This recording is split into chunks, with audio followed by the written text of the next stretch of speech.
Lalmonirhat railway স্টেশনের foot over ব্রিজটির দৈর্ঘ্য প্রায় 467 ফুট, প্রস্থ মাত্র 6 ফুট। লোহার ও কংক্রিটের এই সেতুটি নির্মিত হয়েছিল ব্রিটিশ আমলে। দীর্ঘদিন সংস্কার ও রক্ষণাবেক্ষণের অভাবে এখন পুরো কাঠামোই জরাজীর্ণ। এটা অনেক জনসাধারণ চলাচল করলেই অনেক কাঁপাকাঁপি করে, আর ট্রেন আসলে তো এর উপর দিয়ে থাকা যায় না, অনেক ঝুঁকিপূর্ণ ওই সময় আরো বেশি। এই তারপরে উঠার যে সিঁড়িগুলো আছে, সিঁড়িগুলো গুনা দিয়ে বাঁধা, অনেক দিনে পুরানো। পাকিস্তান আমল থেকে আজ পর্যন্ত এই ব্রিজটা কোনো উদ্যোগ নেওয়া হয়নি বা ঠিক করা হয়নি।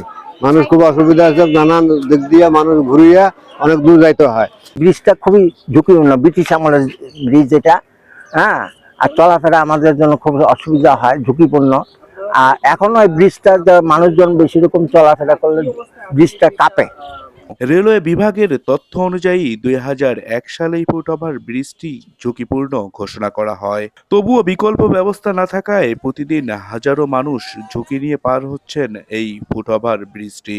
2020 সালের মার্চে 77 লাখ টাকা ব্যয়ে 210 ফুট অংশ পুনর্নির্মাণ করা হলেও কাজ মাঝপথে বন্ধ হয়ে যায়। বাকি 257 ফুট এখনো বিপজ্জনক অবস্থায় রয়েছে এবং চরম ঝুঁকিতে। আমাকে প্রতিদিন হচ্ছে এই ব্রিজটা পেরোতে হয়। তো ব্রিজটা পেরোনোর সময় আমাকে অনেকগুলা প্রবলেমের ফেস করতে হয়।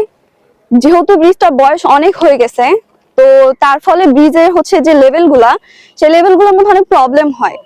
তো আমার দাদু বলছিল, নানু বলছিল যে এই ব্রিজটা অনেক আগের, মানে অনেক বয়স হয়ে গেছে ব্রিজের। লোকদের খুবই সমস্যা। আগে এটা ব্রিজটা ভালো ছিল, এই ব্রিজটা ভাঙার পরে অর্ধেক করিয়ে অর্ধেক রাখিয়ে দিছে। এই ব্রিজটা এত হাই করছে, এখন সাধারণ লোক তো বয়স্ক তো উঠতে পারে না এবং ছেলে ফেলেও উঠতে পারে না। এখানে চলাফেরা খুবই খুবই বিঘ্ন ঘটে।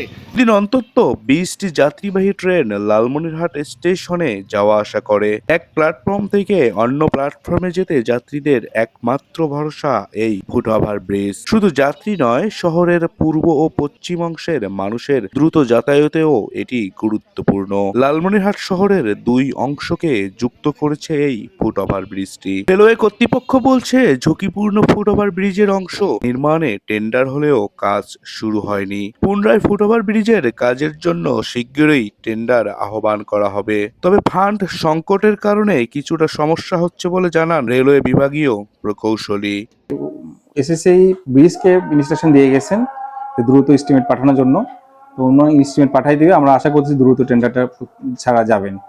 আর এই যে কোডে এই ফুটওভার ব্রিজ হওয়ার কথা, উক্ত কোডে আমাদের ফান্ডের স্বল্পতা থাকার কারণে মূলত ছাত্রদের একটু সমস্যায় পড়তে হচ্ছে। ফান্ড অ্যাভেলেবল থাকলে এতদিন হয়তো ব্রিজটা হয়ে যেত। দ্রুত সংস্কার বা নতুন ফুটওভার ব্রিজ নির্মাণ না হলে যে কোনো সময় বড় দুর্ঘটনা ঘটতে পারে, এমন আশঙ্কাই এখন যাত্রী ও স্থানীয়দের।